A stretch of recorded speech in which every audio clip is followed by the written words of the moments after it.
नमस्कार दोस्तों, स्वागत है फिर से आपका इलेक्ट्रिकल डिकोड पे। हम अभी एनसीएल असिस्टेंट फोरमैन का क्वेश्चंस कर रहे हैं, है ना। तो चलिए आज फिर आगे बढ़ते हैं। अगर आपने मेरी पिछली क्लास नहीं ली होगी तो उसे जरूर लें। मैंने एसएससीएल और पीजीसीएल का डिस्कशन कर दिया है। इसी तरीके से मैं रेगुलर एक वीडियोज अपलोड करता रहूंगा जिसमें मैं 20-25 क्वेश्चन को डिस्कस करूंगा और उसके अंदर काफी सारे क्वेश्चन को इंक्लूड कर लूंगा। तो चलिए आज की क्लास देखते हैं। आज का फर्स्ट क्वेश्चन है, as per national building code what should be the main switch gear, मतलब डिस्ट्रीब्यूशन बोर्ड को कहाँ लोकेट करेंगे इन अ बिल्डिंग। तो ये आपने अगर नहीं भी पढ़ा होगा फिर भी जान रहे होंगे कि एंट्री लोकेशन पे हम डालते हैं, और ताकि मतलब एंट्री लोकेशन पे डालते हैं जहाँ एक्सेसिबल हो। ठीक है, ये तो सब जानता है, हम भी जानते हैं, आप भी जानते हैं, वो भी जानती है ना। Inside a locked storage room, locked storage room में क्यों डालेंगे भाई, रूफ टॉप पे क्यों डालेंगे, inside a damp bathroom area में क्यों डालेंगे ना, एंड एक्सेसिबल एंट्री लोकेशन पर डालेंगे। नेक्स्ट क्वेश्चन कर रहा है, what is the primary reason for using pulse width modulation in a micro controller based AC DC motor drive. बताओ, micro controller based motor drive क्यों हम लगाते हैं। Micro controller based AC DC motor में pulse width modulation लगाने का main reason क्या है। तो देखो, micro controller based motor drive में पल्स विथ मॉड्यूलेशन का उपयोग करने का सबसे मेन रीजन है मोटर का स्पीड एंड टॉर्क को प्रिसाइजली कंट्रोल करना, है ना, प्रिसाइजली कंट्रोल करना। इसीलिए हम यूज करते हैं पल्स विथ मॉड्यूलेशन का, ताकि मोटर का स्पीड एंड टॉर्क को हम प्रिसाइज कंट्रोल कर सके। To synchronise with AC supply frequency, नहीं, एसी सप्लाई फ्रीक्वेंसी से सिंक्रोनाइज करने के लिए नहीं करते हैं ना। टू एलिमिनेट द इलेक्ट्रिकल, नहीं, ये तो नॉइज को बढ़ाता है। पल्स विथ मॉड्यूलेशन जो होता है ये नॉइज को बढ़ाता है, ठीक है, एलिमिनेट नहीं करता है। टू प्रिवेंट ओवर हीटिंग को हटाने के लिए, बिल्कुल भी नहीं, ओवर हीटिंग को हटाने के लिए। Allows precise control of motor speed, precise control चाहिए हमको स्पीड और टॉर्क का, है ना, तो इसीलिए यूज करते हैं। एसी सप्लाई से सिंक्रोनाइज करने के लिए यूज नहीं करते हैं, ठीक है। चलिए आगे चलते हैं। नेक्स्ट क्वेश्चन है, which factor is essential to include in the point to point method for accurate illumination calculation from a single lamp. तो कौन सा फैक्टर इंक्लूड होता है पॉइंट टू पॉइंट मेथड में। अच्छा, अपन method of lighting calculation, light calculation. तो method of light calculation कौन कौन सा होता है। फर्स्ट होता है वॉट पर स्क्वायर मेथड, वॉट पर स्क्वायर मेथड, ये होता है ना, ये रफ कैलकुलेशन के लिए यूज हम करते हैं, रफ कैलकुलेशन। नाम में ये वॉट पर मीटर स्क्वायर है ना, जितना एरिया में कितना वॉट हमें चाहिए होगा इल्यूमिनेशन के लिए। और दूसरा अपन क्या जानते हैं, ल्यूमन और इसी को क्या कहते हैं, लाइट फ्लक्स मेथड, ल्यूमन और लाइट फ्लक्स मेथड, है ना, ये सेकंड होता है। इसमें क्या होता है कि हम ऐसा निकालते हैं कि illumination equal to lumen received on area, received on working plane by area. अब lumen received on working plane अपन कैसे निकालते हैं, तो lumen received on working plane निकलता है एन, मतलब number of lamp into wattage of each lamp into luminous efficiency of each lamp, इसको मल्टीप्लाई करते हैं ना, और इनटू ये हो जाता है यूटिलाइजेशन फैक्टर, और ये depreciation factor into waste light factor, है ना। देखो, जितना भी लेस देन 1 वाला होगा ना, यूटिलाइजेशन फैक्टर लेस देन 1, जो भी लेस देन 1 हो जाता है वो ऊपर लिखते हैं, और जो भी ग्रेटर देन 1 होता है जैसे डिप्रिसिएशन वेस्ट लाइट फैक्टर, इसको नीचे लिख देंगे। हो सकता है हमको डिप्रिसिएशन की जगह मेंटेनेंस फैक्टर देगा, तो मेंटेनेंस फैक्टर लेस देन 1 होता है इसको ऊपर लिख देंगे। तो लेस देन 1 जो है ऊपर, ग्रेटर देन 1 जो है उसको नीचे, और बाय एरिया। तो इस तरीके से हम ले लो। अब इसी में हमें क्या दे सकता है, इसी में हमें नंबर निकालने दे सकता है कि कितना नंबर, वही देता ही है, तो बस इसी फॉर्मूला से हम निकाल लेंगे, है ना। काफी आसान formula, n is the number of lamp, wattage of each lamp और इफिशियंसी, ल्यूमिनस इफिशियंसी, ठीक है। और जो भी लेस देन 1 ऊपर, ग्रेटर देन 1 नीचे। तो इस तरीके से हम निकाल लेंगे। चलते हैं दोस्तों नेक्स्ट क्वेश्चन पर। नेक्स्ट क्वेश्चन है हमारा, एक सेकेंड, इसको सॉल्व नहीं किया ना। और ये थर्ड क्या है, दो ही किए हैं।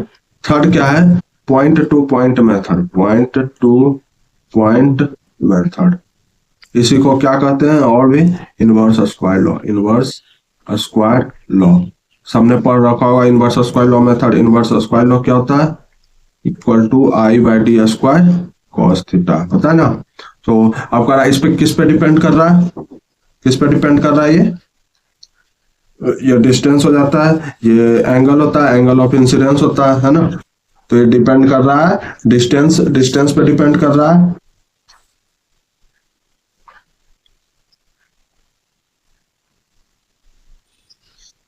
डिस्टेंस पे डिपेंड कर रहा है और cos थीटा पे डिपेंड कर रहा है ना। तो देखो पॉइंट टू पॉइंट मेथड के बारे में पूछ रहा है, तो इसी के बारे में पूछ रहा है। एक्यूरेट एलिमिनेशन के लिए कौन सा फैक्टर हमें चाहिए, तो angle of incidence, lamp temperature हमें नहीं चाहिए, लैंप वोल्टेज भी हमें नहीं चाहिए, सरफेस कलर, ये दोनों का तो कोई तुक ही नहीं बनता, लैंप वोल्टेज भी नहीं चाहिए ना, और एंगल ऑफ इंसिडेंस हमें चाहिए। चलिए आगे चलते हैं। कह रहा है halogen lamp are less energy efficient than LED. Less energy efficient होता है, क्यों, क्योंकि ऑब्वियसली इसमें लॉसेस ज्यादा होगा। ये क्वेश्चन पीजीसीआर में भी आ रखा है, इसीलिए कहता हूँ ये सीरीज फॉलो करते रहे, क्योंकि एग्जाम में क्वेश्चन इसी से बनता है, इसी को घुमा के पूछता है, इसी को थोड़ा सा ट्विस्ट करता है या जो भी करता है। कर रहा है हेलोजन में लेस एनर्जी एफिशिएंट है, तो ऑब्वियसली उसमें क्या हो रहा है, लॉस ज्यादा हो रहा है, हीट के रूप में लॉस ज्यादा हो जा रहा है, तो वो कम इफिशियंट काम कर रहा है, वो लाइट कम दे रहा है ना। तो require less power, emit lights high heat with light consume causing energy loss. तो यही होगा दोस्तों। चलिए आगे चलते हैं। नेक्स्ट क्वेश्चन है, how does a higher discharge current affect the usable capacity. अब देखो डिस्चार्ज करंट हाई होगा, हाई डिस्चार्ज करंट होगा तो लॉस भी हाई होगा, और लॉस हाई होगा तो कैपेसिटी क्या होगी, कैपेसिटी ऑफ बैटरी डिक्रीज होगा, है ना। लॉस, डिस्चार्ज करंट ज्यादा है तो लॉस भी ज्यादा होगा, तो कैपेसिटी क्या होगा, उसकी डिक्रीज होगी, है ना। इसको क्या कहते हैं, इसी को प्यूकर्ट्स, नया नाम है थोड़ा सा, प्यूकर्ट्स इफेक्ट कहते हैं, ठीक है। इसको क्या कहते हैं, प्यूकर्ट्स, कैपेसिटी जो डिक्रीज होती है उसी को हम प्यूकर्ट्स इफेक्ट कहते हैं। अब देखो ऑप्शन में क्या कर रहा है कि डबल द कैपेसिटी, डबल होगा, नहीं होगा, decrease the capacity due to internal loss, तो यही होगा, decrease the capacity, capacity decrease होगा। लीव्स कैपेसिटी अनचेंज, ये भी नहीं होगा, कैपेसिटी अनचेंज। इंक्रीज कैपेसिटी, ये कह रहा है ड्यू टू प्यूकर्ट्स, ये उल्टा दे दिया है, इनवर्स दे दिया, इनवर्स उल्टा दे दीजिए, ये भी नहीं होगा। चलिए आगे चलते हैं। In a stand-alone solar PV system, which component combination ensure uninterrupted power supply during periods of low solar power generation? जब लो या फिर मतलब पावर जनरेशन जब लो हो रहा है या फिर वो बंद हो गया, तो वो अनइंटरप्टेड मतलब सप्लाई इंटरप्ट ना हो, उसके लिए हम क्या यूज करेंगे, ऑब्वियसली हम क्या यूज करेंगे, देखो सोलर ट्रैकर का हम क्यों यूज करेंगे, wind turbine, heat exchanger, battery storage ही यूज करेंगे ना। अगर शट डाउन हो गया या कम सप्लाई, कम जनरेट कर पा रहा है ना, कम जनरेट कर पा रहा है तो क्या करेगा, जो भी हो उसने बैटरी में स्टोर कर रखा होगा उसी को प्रोवाइड करेगा ग्रिड पे। चलिए आगे चलते हैं। इन द वॉट पर square meter method of illumination design, what पर मीटर स्क्वायर मेथड हमने अभी पढ़ा, इसका क्यों यूज किया जाता है, रफ कैलकुलेशन के यूज किया जाता है ना। For illumination design which factor primarily determines the total wattage required, तो टोटल वॉट कितना रिक्वायर्ड होगा वो कौन सा फैक्टर डिटरमाइन करेगा, है ना। एक रूम में हमें कितना बल्ब लगाना है तो वो मतलब टोटल कितना वॉटेज चाहिए, टोटल वही कह सकते हैं ना कि एक बल्ब कुछ ल्यूमन ही दे रहा है, तो हम मतलब बेसिकली हम देखेंगे कि एक रूम में मान लीजिए 4 बल्ब हम लगाते हैं तो हमें कितना वोल्टेज रिक्वायर्ड होगा, है ना। तो वही है। तो टाइप ऑफ वायरिंग यूज ये डिटरमाइन नहीं करेगा, शेप ऑफ ल्यूमिनियर भी डिटरमाइन नहीं करेगा, हाइट ऑफ द सीलिंग भी, कितना वोल्टेज का हमें जरूरत है एक रूम में, ये हाइट ऑफ सीलिंग कैसे डिटरमाइन करेगा, ये कौन डिटरमाइन करेगा, area of space, area of space ज्यादा होगा तो हमें ज्यादा वोल्टेज की रिक्वायरमेंट होगी, है ना। एरिया ऑफ स्पेस कम होगा तो हमें कम वोल्टेज की रिक्वायरमेंट होगी। आगे चलते हैं। Which two types of protection does a standard MCB provided, MCB हमें कौन सा प्रोटेक्शन देता है, ये तो बच्चा जानता है कि ओवरलोड से प्रोटेक्ट करता है, शॉर्ट सर्किट से प्रोटेक्ट करता है ना। ओवरलोड का लो, वोल्टेज भी कर सकते हो, ओवर वोल्टेज, अंडर वोल्टेज दे दिया नहीं होगा, अर्थ लीकेज से नहीं होता है, फ्रीक्वेंसी एंड फिर ओवरलोड और शॉर्ट सर्किट प्रोटेक्शन देता है। फ्यूज में भी वही कर सकते हैं। चलिए आगे चलते हैं। फ्यूज में ओवरलोड प्रोटेक्शन देता है, शॉर्ट सर्किट। चलिए आगे चलते हैं। ये दे रखा है एक ट्रांसफार्मर है 25 kVA का, N1 इतना, N2 इतना, V1 इतना, and what will be the primary and secondary current पूछ रहा है। देखो तो ये देखो, ये 25 kVA दे रखा है ना, 25 kVA, और V1 मेरा कितना है, 1500 दे ही रखा है। यहां से हम I1 कर देंगे, I1 यहां से निकाल देंगे, है ना। तो देखो I1 इक्वल टू 50/3, तो ये कितना निकल गया, 16.67। देखो किसी में है, देखो बिना पूरा क्वेश्चन सॉल्व किए निकल गया 16.67। और अगर अपने को I2 निकालना है तो मेरे पास टू निकालना है तो मेरे पास V1 है ना, मेरे पास V1 है, I1 है ही। हम क्या करेंगे कि V2 को निकाल लेंगे, है ना। V2 को निकाल के वहां से I2 निकाल लेंगे। जैसे कि देखो N1 इतना दिया हुआ है ना, और V1 इतना है, तो यहाँ से हम क्या करेंगे, V2 का फाइंड आउट कर लेंगे। और जब यहाँ से V2 मिल जाएगा तो 1500 बाय V2 जो भी मिलेगा, इसको हम क्या करेंगे, I1 मेरे पास है ही, है ना, और यहाँ से I2 इसको निकाल लेंगे, तो ये हो जाएगा। चलो इसको भी निकाल ही लेते हैं, V2 को भी। ये देखो ये क्या हो जाएगा, 25, ये कितना हो जाएगा, V2 हो जाएगा 1200 बाय 5, 5 दूनी 10, 240 V2 हो गया। तो यहाँ से 1500 बटा 240 इक्वल टू 16.67 डिवाइडेड बाय 80। इसको सॉल्व कर लेना दोस्तों, I2 की वैल्यू आ जाएगी। चलते हैं आगे। आगे का रहा है to minimise the shadow formation and ensure uniform illumination. हमें यूनिफॉर्म इल्यूमिनेशन चाहिए, ठीक है, across a subject in interior setting, मतलब वही घर वगैरह में। तो हम कौन सा क्या रिकमेंड करेंगे ना यूनिफॉर्म इल्यूमिनेशन के लिए? यूज स्पॉट लाइट, नहीं स्पॉट लाइट का हम यूज नहीं करेंगे। स्पॉट लाइट तो स्पॉट लाइट शैडो देता है, ठीक है ना, हेलो स्पॉट लाइट का होता है शैडो देता है। Use high intensity discharge, high intensity discharge भी शैडो फॉर्म करता है। यूज बियर, ये जो घर में अपन बल्ब 100 वाट वाला पीला वाला बल्ब होता है, वही इनकैंडेसेंट रहता है, तो उसमें भी शैडो होता है। हम लोग डिफ्यूज लाइट का यूज करेंगे, ठीक है, from LED panel. Diffuse light क्या करेगा, हर तरफ इक्वल डिस्ट्रीब्यूट हो जाता है डिफ्यूज लाइट, ठीक है, जिससे क्या होता है, हार्ड शैडो खत्म हो जाता है और लाइटिंग यूनिफॉर्म मिलता है, ठीक है। तो हम लोग डिफ्यूज लाइट का यूज करेंगे। चलिए आगे चलते हैं। नेक्स्ट क्वेश्चन है, in the winding diagram of a 3-phase alternator the phase difference between each phase. Phase difference बताओ भाई इस फेज का, 120 डिग्री इलेक्ट्रिकल होता है। चलिए आगे चलते हैं।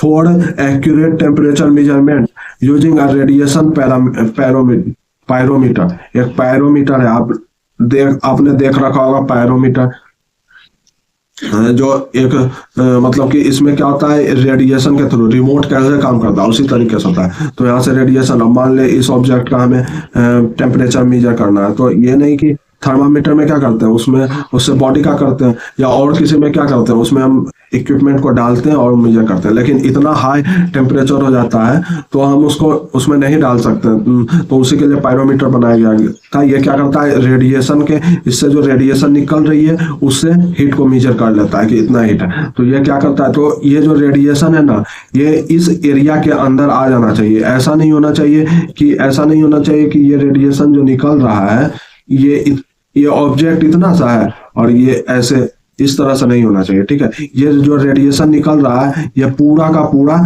इस ऑब्जेक्ट, इस फील्ड ऑफ व्यू में, इसका जो फील्ड ऑफ व्यू है इस पूरे ऑब्जेक्ट के अंदर आ जाना चाहिए, ठीक है ना। तभी वो रेडिएशन को मेजर कर पाएगा एक्यूरेटली, अदरवाइज नहीं कर पाएगा, क्योंकि ये आसपास का भी टेम्परेचर ले लेगा तो इनएक्यूरेट मेजर करेगा।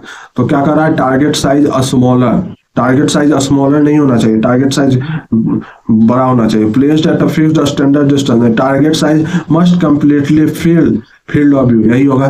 टारगेट साइज क्या है, फील्ड ऑफ व्यू को कंप्लीटली फिल कर देना चाहिए, है ना। चलिए आगे चलते हैं दोस्तों। ये सब क्वेश्चन आप ना भी पढ़ के जाओ फिर भी कर लोगे, थोड़ा सा भी अगर क्रिटिकल थिंकिंग है तो। चलिए नेक्स्ट क्वेश्चन कर रहा है, डब्ल्यू फीड इंडक्शन जनरेटर कहाँ यूज करते हैं? ये यूज करते हैं विंड पावर प्लांट में, और इसको टाइप सी में यूज करते हैं ना। मैंने लगा रखा है नोट्स का, तो उससे मैं बताऊंगा अभी। यूज फॉर, तो इसका यूज क्यों करते हैं? वेरिएबल स्पीड जनरेशन के लिए करते हैं कि जैसे क्या होता है विंड पावर प्लांट में स्पीड, विंड की स्पीड वेरी करती है, तो वहां भी हम इसको यूज कर सकते हैं ना। तो इसमें स्टेटर कनेक्टेड होता है, डायरेक्टली ग्रिड के साथ कनेक्टेड होता है स्टेटर, और एसी जो कि एसी सप्लाई जो कि एक्सटर्नल एसी से कनेक्टेड होता है, और रोटर किससे कनेक्टेड होता है? रोटर भी एक्सटर्नल एसी से कनेक्टेड होता है, ठीक है। एसी डीसी एसी कन्वर्टर के थ्रू ये एक्सटर्नल एसी से कन्वर्ट होता है। चलिए इसमें मैंने सारा का सारा लगा रखा है, कितने तरह के जो भी विंड टरबाइन होते हैं। तो देखिए फर्स्ट जो है हमारा ये फिक्स्ड स्पीड के लिए, फिक्स्ड स्पीड फिक्स्ड स्पीड के लिए ये फिक्स्ड स्पीड विंड टरबाइन, इसको टाइप ए कहते हैं, ठीक है। फिक्स्ड स्पीड, इसमें ये फिक्स्ड स्पीड पे ही ऑपरेट होगा, ठीक है। इसमें कौन सा यूज करते हैं? स्क्वायरल केज इंडक्शन जनरेटर का हम यूज करते हैं इसमें, ठीक है। यहाँ पे देखो, यहाँ पे अपना विंड टरबाइन है, ये गियर बॉक्स है, ठीक है, ये गियर बॉक्स है। यहाँ जो है ये squirrel cage induction generator connected है, और ये कंट्रोल मतलब कि सॉफ्ट स्टार्टर लगा हुआ है, और यहाँ पे क्या है? कैपेसिटर बैंक से कनेक्टेड है, कैपेसिटर बैंक से कनेक्टेड है ताकि जो भी, और ये कपल ट्रांसफार्मर से कपल्ड है, और यहाँ ग्रिड से चला जाता है। कैपेसिटर बैंक क्या करता है? अगर वोल्टेज फ्लक्चुएशंस होता है तो ये वोल्टेज प्रोवाइड करता है ना। देखो, it requires a reactive power compensator, reactive power compensator चाहिए। स्क्वायरल केज इंडक्शन जनरेटर का होता है। डिसएडवांटेज क्या है? विंड वेरिएशन कॉज मैकेनिकल, मतलब वेरिएबल विंड आएगा तो मैकेनिकल इनस्टेबिलिटी हो जाएगा, है ना। सेकंड क्या है? पार्शियल वेरिएबल स्पीड, इसमें क्या लगा होता है? इसमें लगा होता है, इसमें होता है वाउंड रोटर इंडक्शन जनरेटर, इसमें वाउंड रोटर होता है, ठीक है। और वेरिएबल रेसिस्टेंस लगा होता है, इसमें भी कैपेसिटर लगा होता है, बाकी सेम होता है। इसमें स्क्वायरल केज इंडक्शन जनरेटर होता है, यहाँ विंड वाउंड रोटर होता है जिसको स्लिप रिंग कहते हैं, है ना, स्लिप रिंग, इसीलिए यहाँ पे वेरिएबल रेसिस्टेंस लगा हुआ है। थर्ड क्या है जो अभी क्वेश्चन में था? ये पार्शियली वेरिएबल था, ये फिक्स्ड स्पीड था, ये पार्शियली वेरिएबल स्पीड था। ये क्या है? वेरिएबल स्पीड है, और इसमें क्या लगा होता है? डबल फीड इंडक्शन जनरेटर लगा होता है ना। स्टार्टर डायरेक्टली कनेक्टेड होता है गेट के थ्रू एसी में, और rotor connected to back converter के थ्रू कनेक्टेड होता है बाय स्लिप रिंग, है ना। और पावर कन्वर्टर मैचेज स्टेटर, ये बहुत ही ज्यादा इंपॉर्टेंट है, किसी एग्जाम में आया था, याद नहीं है लेकिन ये आया था कि power converter stator and power converter match करता है स्टेटर एंड रोटर फ्रीक्वेंसी को, ठीक है। और ये देखो इसका डायग्राम है, वही है कि फ्रीक्वेंसी स्टेटर और रोटर फ्रीक्वेंसी को पावर कन्वर्टर मैच करता है। ये डायग्राम है। डबल फीड इंडक्शन जनरेटर, देखो ये स्टेटर है, यहाँ से स्टेटर कनेक्टेड है ग्रिड के थ्रू एसी सप्लाई, और ये रोटर कनेक्टेड है मेरा बैक टू बैक कन्वर्टर से, एसी डीसी एसी कन्वर्टर से, है ना। तो वही मैं बताना था। फोर्थ है direct inline variable speed, direct inline variable speed है, ठीक है। इसमें क्या है? परमानेंट मैग्नेट सिंक्रोनस जनरेटर या फिर वाउंड रोटर सिंक्रोनस जनरेटर लगाते हैं, है ना। गियर बॉक्स इसमें नहीं होता, ये भी इंपॉर्टेंट पॉइंट है, गियर बॉक्स इसमें कनेक्ट नहीं होता। इन तीनों में गियर बॉक्स था, ठीक है। और नो डीसी एक्साइटेशन, इसमें रोटर में कोई एक्साइटेशन नहीं होता। तो अपन ये याद रखना है, फिक्स्ड स्पीड में स्क्वायरल केज, इसमें वाउंड रोटर, इसमें क्या होता है? डबल फीड, और यहाँ पे क्या हो रहा है? Permanent magnet synchronise generator. ये चार चीजें याद रखनी, और ये पॉइंट भी याद रखना। चलिए आगे चलते हैं दोस्तों। ये क्वेश्चन गलत है, ठीक है, ये क्वेश्चन गलत है। यहाँ बोल रहा है कि why doesn't AC voltmeter connected eight output rectifier display the actual RMS को क्यों नहीं डिस्प्ले? एक्चुअल आरएमएस को ही डिस्प्ले करता है, ठीक है। तो ये क्वेश्चन गलत है। चलिए आगे चलते हैं। नेक्स्ट क्वेश्चन है, how should an ammeter connected in a circuit to measure. आप बताओ अमीटर को कैसे कनेक्ट करते हैं? सीरीज में कनेक्ट करते हैं। आइडियली इसका इंटरनल रेसिस्टेंस क्या होता है? 0 होता है, लेकिन प्रैक्टिकली क्या होता है? लो होता है। तो चलिए, यूजिंग हाई रेसिस्टेंस नहीं, पैरेलल में भी हम क्या यूज करते हैं? लो रेसिस्टेंस यूज करते हैं, हाई नहीं यूज करते।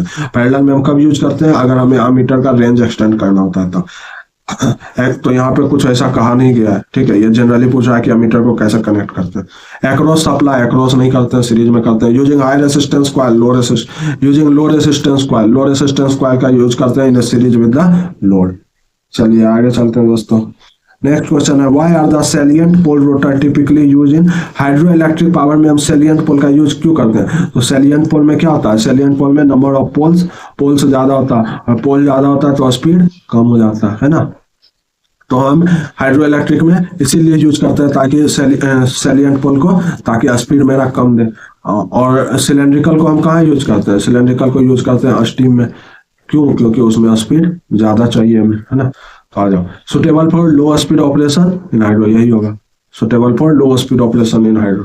Design for maximum cooling, maximum cooling के लिए हम थोड़ी ना सैलिएंट पोल का यूज करते हैं। इनेबल हाई स्पीड, नहीं लो स्पीड। सिलेंड्रिकल से प्रीफर्ड इन टर्बो जनरेटर, लेकिन ये दिया हुआ है, ठीक है, लेकिन यहाँ क्या ये भी गलत है, टर्बो जनरेटर दिया हुआ है, इसमें सैलिएंट पोल यूज करते हैं। चलिए आगे चलते हैं।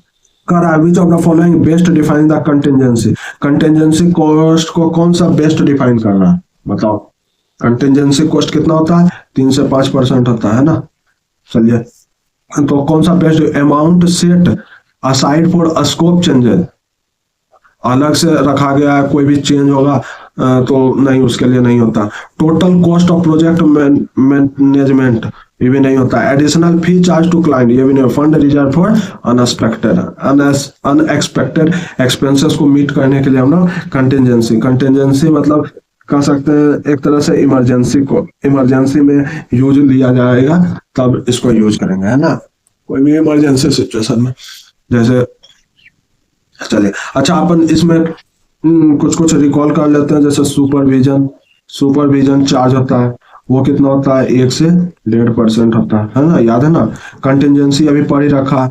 और क्या होता है? ओवरहेड चार्ज होता है। ओवरहेड चार्ज कितना होता है? 10 से 15%। जो एक्स्ट्रा चार्ज लगता है उसके लिए 10 से 15% रखा जाता है ना। और क्या है? सिक्योरिटी डिपॉजिट, सिक्योरिटी डिपॉजिट कितना होता है? 10% होता है, ठीक है। टूल्स चार्ज कितना होता है? 2% होता है, ठीक है, इस तरह से। Tender remain valid for 3 months, tender valid 3 month होता है ओपनिंग डेट से, है ना। चलिए आगे चलते हैं दोस्तों। कह रहा है what is the maximum permissible load on a single lighting circuit, lighting circuit में मैक्सिमम लोड कितना होना चाहिए, है ना। तो हम लोग पढ़ रखे हैं कि 8 पॉइंट होना चाहिए, सॉरी 10 पॉइंट होना चाहिए ना, 10 पॉइंट होना चाहिए और 800 वाट होना चाहिए। और पावर सर्किट में कितना होना चाहिए? पावर सर्किट में 2 पॉइंट होना चाहिए, है ना, और 3000 वाट होना चाहिए। तो लाइटिंग सर्किट में कितना होना चाहिए? 800 वाट होना चाहिए। चलिए चलते हैं। In a large wind power plant incorrect selection of a grease, grease का इनकरेक्ट हम सेलेक्ट कर देंगे तो क्या होगा बियरिंग्स पे। तो ये सब तो आप बिना पढ़े कर सकते हो। नोटिसेबल रिडक्शन, पावर शेडो थोड़ी ना रिड्यूस हो जाएगा। इंप्रूव्ड एरोडायनेमिक इफिशियंसी, क्या मतलब है? इन एडिक्वेट लिब्रिकेशन, देखो लिब्रिकेशन इन एडिक्वेट हो जाएगा जिसकी वजह से प्री मैच्योर बियरिंग फेल्योर होने का चांस रहेगा, है ना। चलिए आगे चलते हैं। क्वेश्चन कर रहा है कि a short transmission line, short transmission line है, ठीक है, सेंडिंग एंड इतना है, रिसीविंग एंड इतना है, वोल्टेज रेगुलेशन। तो हम लोगों ने पढ़ रखा है वोल्टेज रेगुलेशन क्या होता है? Sending minus receiving by receiving into 100। तो इसको कर दो, 132 माइनस 127 डिवाइडेड बाय 132, तो हो जाएगा 1/11 इंटू 100, तो ये हो जाएगा 9.09। अच्छा, नॉर्मली वोल्टेज रेगुलेशन क्या होता है ना, वोल्टेज रेगुलेशन होता है V no load minus V full load divided by V rated, ठीक है। और अब देखो मैं बहुत ही अच्छी बात आपको बताने वाला, ट्रांसफार्मर में जो V रेटेड लिखते हैं हम लोग, ये क्या लिखते हैं? ये नो लोड लिखते हैं, V नो लोड लिखते हैं। तो उसमें क्या हो जाएगा? V no load minus V full load divided by, लेकिन ऑल अदर में हम क्या लिखते हैं? V rated equal to V full load, है ना, जैसे सिंक्रोनस वगैरह में। और अब वही चीज यहाँ भी है, भी सेंडिंग माइनस रिसीविंग बाय भी रिसीविंग अपन लिखते हैं। धन्यवाद दोस्तों।